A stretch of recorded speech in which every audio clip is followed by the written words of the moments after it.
Usually, when we talk about launching a business, the prevailing assumption is just, scarcity.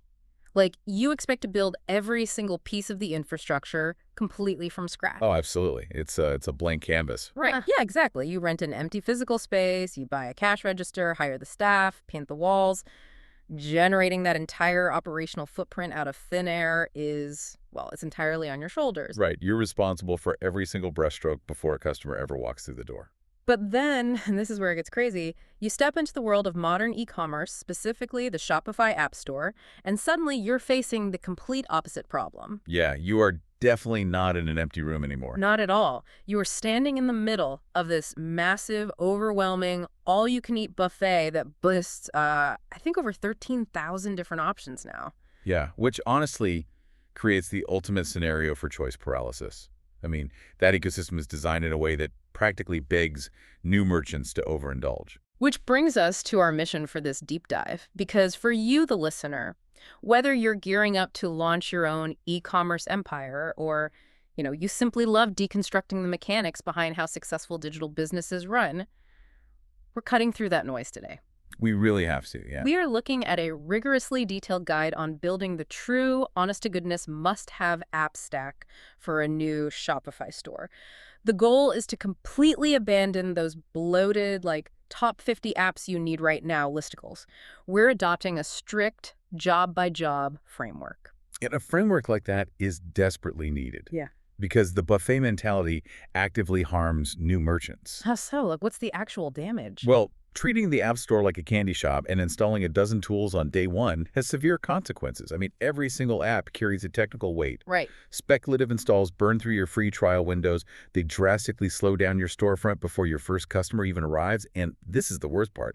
They lock your store into vendors that you haven't actually earned the right to depend on yet. It's kind of the equivalent of eating 6 plates of appetizers and then wondering why you feel too sluggish to walk to the main course. That is exactly what it's like. So we are going to map out a much healthier journey. First, we'll discover what Shopify already does natively. And spoiler alert, it is a lot. A surprising amount, yeah. Then we'll explore the 7 actual jobs that require a third-party app. We'll break down concrete budgets for different launch tiers. And finally, we'll learn the strict hygiene rules required to keep a store running lightning fast. Sounds like a plan. And, looking inward at the platform itself is always the best starting point.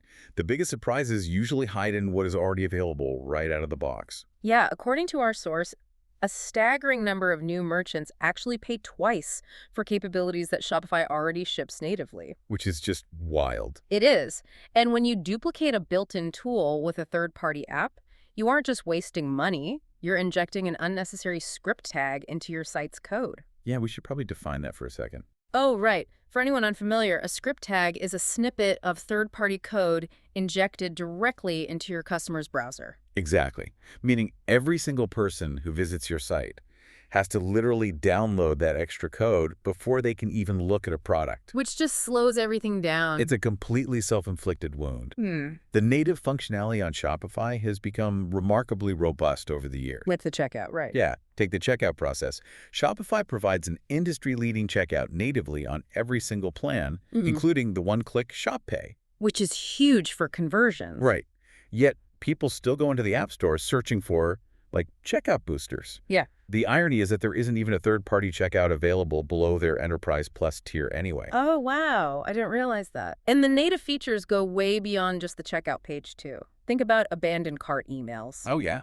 Shopify email has a generous free send cap, and the abandoned checkout flow is already built right in.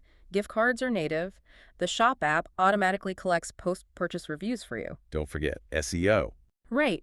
Even your basic SEO architecture like title tags, meta descriptions, sitemaps, canonical URLs, that is all handled natively. And they've expanded heavily into operational tools as well. Like Shopify Inbox provides free live chat with FAQ automations. That's super useful. Yeah, and order lookups. Or if you're selling internationally, Shopify Markets natively handles multi-currency and geolocation redirects. You also have native discount logic for percentages, fixed amounts, BioGo offers, all of it. It's literally like buying a brand new car and then paying a third-party mechanic to install a second steering wheel. It defies logic. That's a great way to put it. But let me push back slightly here. Surely, Dedicated specialized apps do these specific tasks better than a bundled native feature, right? I mean, a dedicated customer service app has to be more powerful than the free native chat. Well, what's fascinating here is how we actually define the word better. Okay, fair. Is a dedicated enterprise-grade help desk tool like Gorgia's more powerful than Shopify Inbox? Absolutely. No question. Right. But at launch, when you are fielding maybe, I don't know, 0 to 5 customer inquiries a week, better is entirely subjective. Because you don't need the power yet. Exactly. In that context, better usually just translates to more complicated.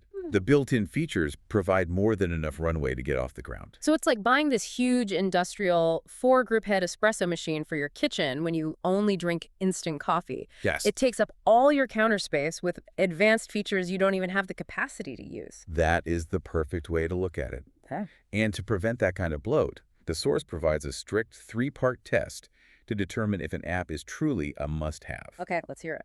First, the app must solve a job that Shopify genuinely does not do well natively. Second, you have to actually need that solution before your first sale, or at least within the first 30 days. Makes sense. And third, the app must come from a mature vendor who will still be supporting the software a year from now. An abandoned app breaking your storefront's code from the inside is a total nightmare scenario. Yeah, I can imagine. So if Shopify already provides this massive foundation, we need to figure out what the actual missing pieces are. Right. We have to shift our mindset away from browsing for cool features and start identifying specific jobs to be done. And our source outlines exactly 7 of these gaps, the magnificent 7, so to speak. And breaking the ecosystem down by jobs completely changes a merchant's perspective. Instead of saying, I need Klaviyo, the mindset becomes, I have an email and SMS marketing job to fulfill. Let's find the most efficient tool for that. I love that. So the 7 categories are email and SMS marketing, reviews and user-generated content, upsell and cross-sell, SEO and structured data, page builders, shipping and fulfillment, and lastly, accounting and tax sync. Now, notice what is missing from that day 1 list. Yeah, quite a bit, actually. Customer support, loyalty programs, and on-site search. Those are massive, highly lucrative categories in the App Store, but they are completely absent from our priority list. Because the native features cover those perfectly well at low volumes. You don't need a robust, gamified loyalty points app when your customer base consists of, like, your mom and 3 friends. Exactly. Okay, let's unpack the jobs we actually do need, starting with Job 1. Email and SMS. Email is widely considered the cheapest marketing channel a store will ever own, right? Unquestionably. But you don't need a massive, expensive suite on day 1. Shopify email handles your first 10,000 sends for free. Right. You only upgrade to a powerhouse like Klaviyo or Omnisend when your strategy demands deep behavioral segmentation. Like branching welcome series based on what the customer clicks? Yeah, complex stuff. You simply lack the data to execute those flows on day 1. That makes total sense. Moving to Job 2. Reviews. We mentioned the NatorShop app collects them, but if you want to display those reviews on your product pages with visual widget, And rich snippets, those little gold stars in Google search results. all right, you need a dedicated app for that. The source highlights Judge.me, which offers a really functional free tier, or looks for brands that rely heavily on customer photos. Which brings up a critical point about vendor selection. When you choose a review app, you are installing something that directly alters how your product page looks and loads. Right, you're messing with the core experience. Because of that risk, the source explicitly recommends looking for apps that carry the Built for Shopify badge. Okay, let's unpack this.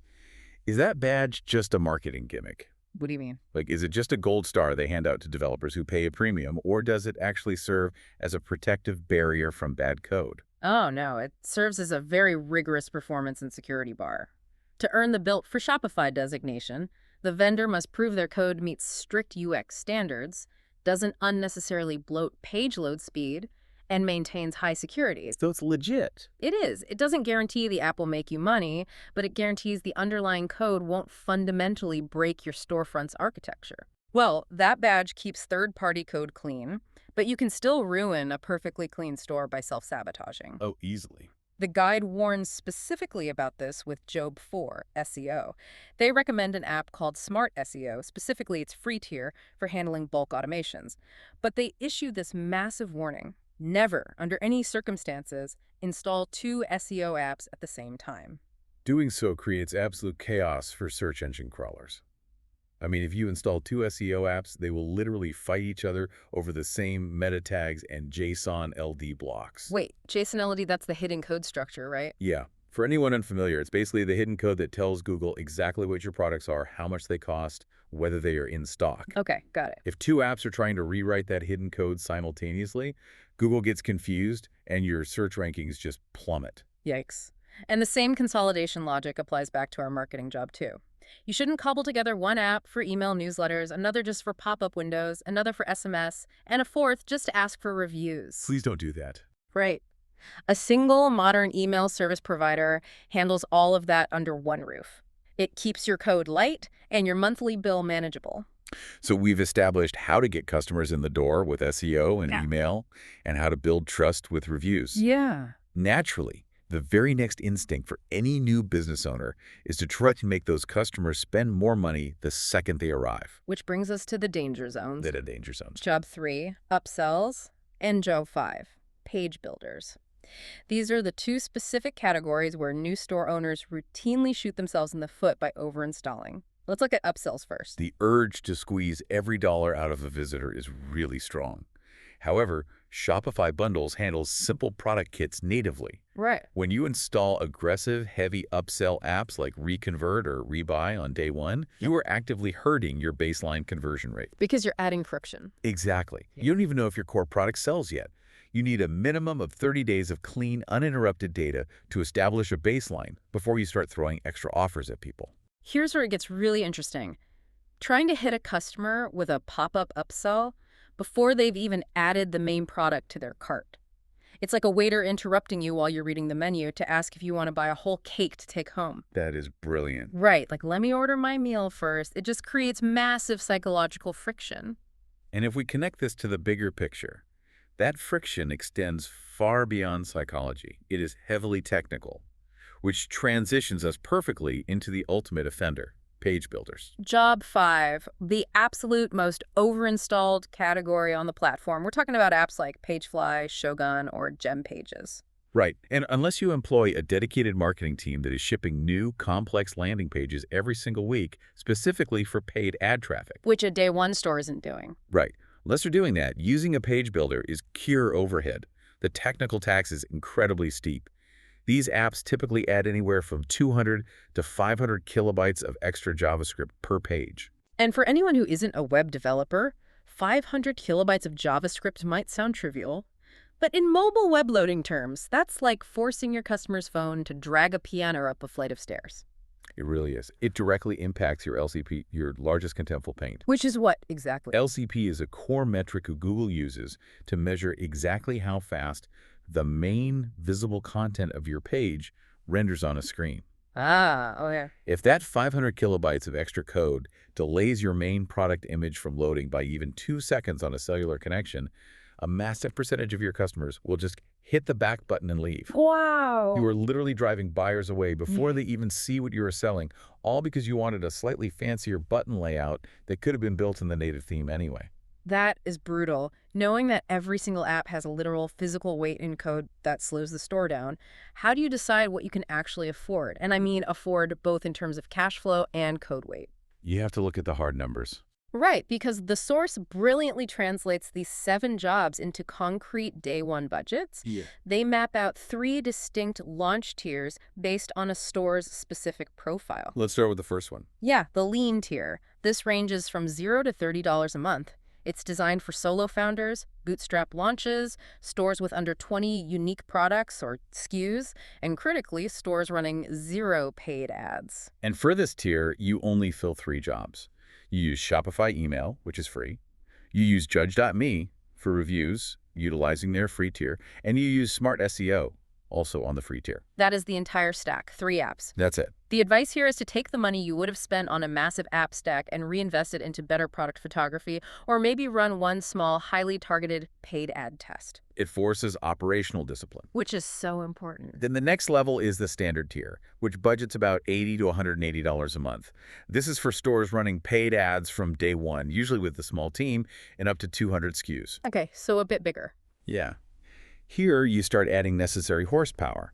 You bring in Klaviyo for deeper email flows, and you move up to the paid tiers of Judge.me and Smart SEO. You also add an app like Reconvert for post-purchase upsells.